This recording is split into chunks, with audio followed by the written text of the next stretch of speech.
if you can't take a standard G&G combat machine gearbox, disassemble it completely, name all the parts and their functions, and then reassemble it completely, you have no business being paid as a tech. That's entry level, kids. Entry level. When I am looking to hire someone as a tech, I need to see not necessarily kind of what they can do. So usually I let Ethan Gunther, he's like my master tech, he's the head nerd. So the standard that he and I both use is what can they do and on what gun. So if all you can do is like one or two things on a standard combat machine gearbox, no, you're not good enough to work for me. You're not. You need to be able to work on most of the major types of M4 gearboxes. So the VFCs, the KWAs, the G&Gs, because some of them have some slight differences in them that will make them a little bit different than the other. So what a lot of guys will do is when they learn how to tech, they teach themselves how to tech on their own gun, and they never try to learn about anything else because they don't own anything else. And then they try and get hired as a tech based on that limited experience of that one gun. Terrible idea. So the standard we look for is gearbox assembly and disassembly, hop-up bucking, inner install, gate tighten install, soldering, and some other things for KWAs, G&Gs, and Crytex. That's like base level. Now, if there's one or two things that you're not familiar with, in shop, the store should be able to tell you or to teach you how to do that. So there should be, hopefully, a head tech. So let's say like everything there is to know about HPA installs, but like your weak point is say like gate tighten installs for certain guns.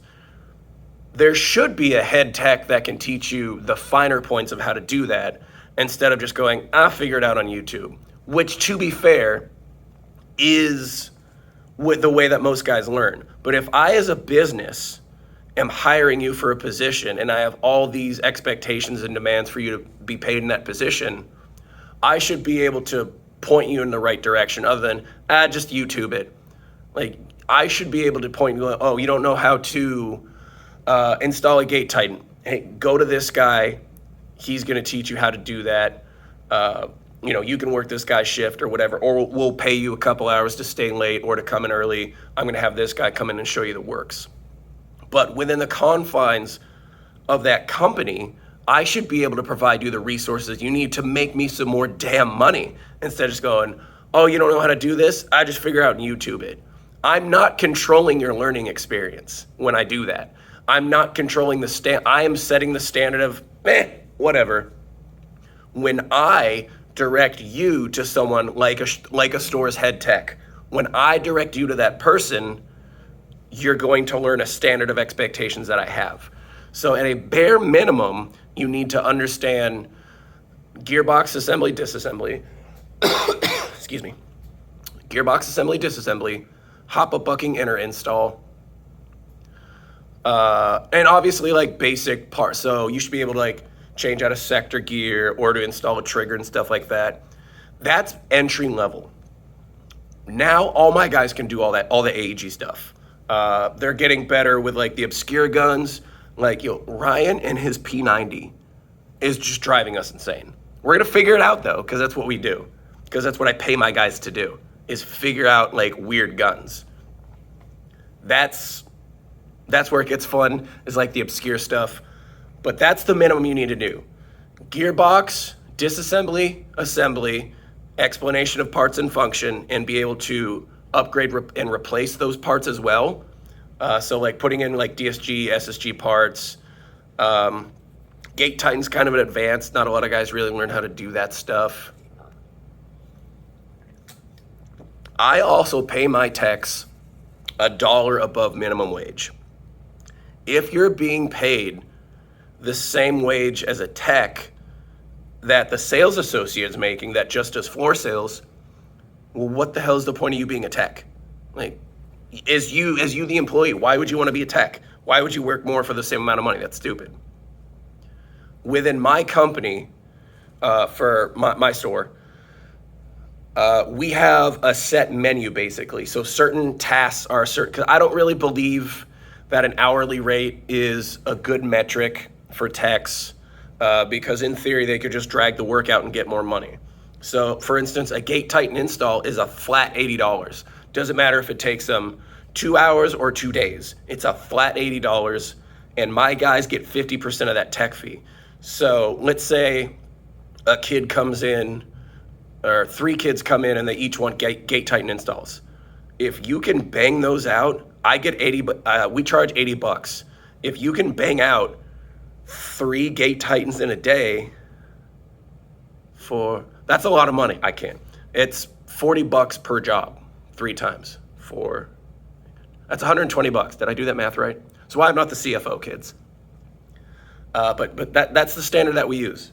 If you come to me and say, hey, I'd like to be a tech at your store, the minimum you have to do before I will waste my time with you is assembly, disassembly of major gearboxes, basic installation of all the normal parts, your sector gears, nozzles, triggers, stuff like that, and the hop-up bucking install work. That's the minimum you need.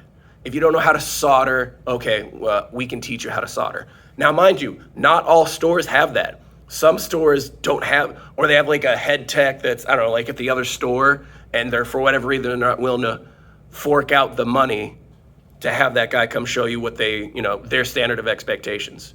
That's probably a shady fucking company. I'm gonna be real. If they're not willing to teach you to be better to make them more money, it's probably a shit show internally. I'm gonna be real. Because that tells you there is no standard of expectations for quality of work. If my guys bunk a gun job, I'm gonna take their money. I'm gonna prohibit them from working on guns, and I'll just throw them behind the counter until we haven't had it happen yet. Actually, quite the opposite. We're out here making fucking magic with these gearboxes. Oh my God, that's a separate video. But that's the standard that we use, is basic assembly, disassembly, and install of like gearboxes, all the parts within the gearbox, and that's it.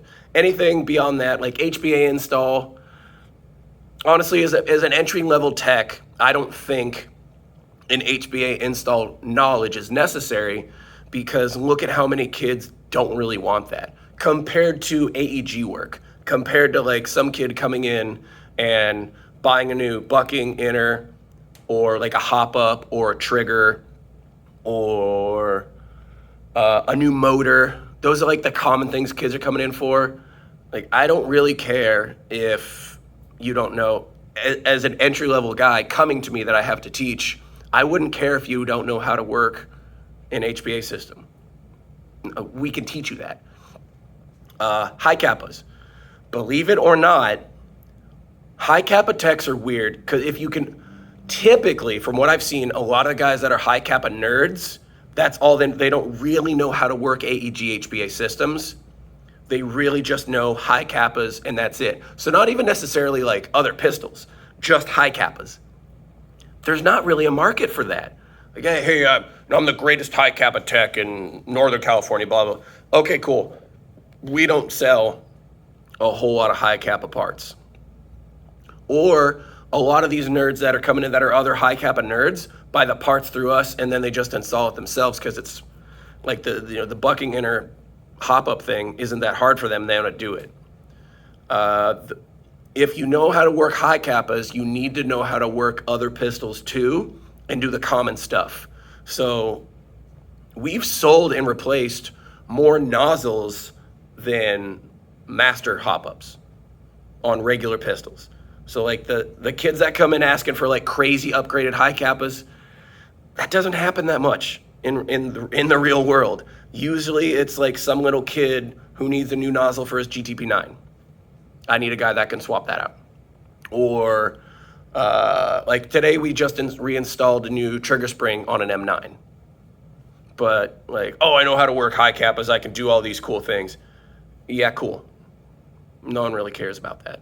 That's not going to make me that money. But knowing how to fix a wide variety of different pistol problems, that will get you a job faster than being just a high kappa guy.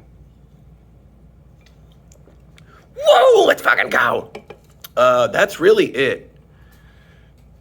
Just sort of off the cuff, that is the most I can think of right now. So, my store's better than everyone.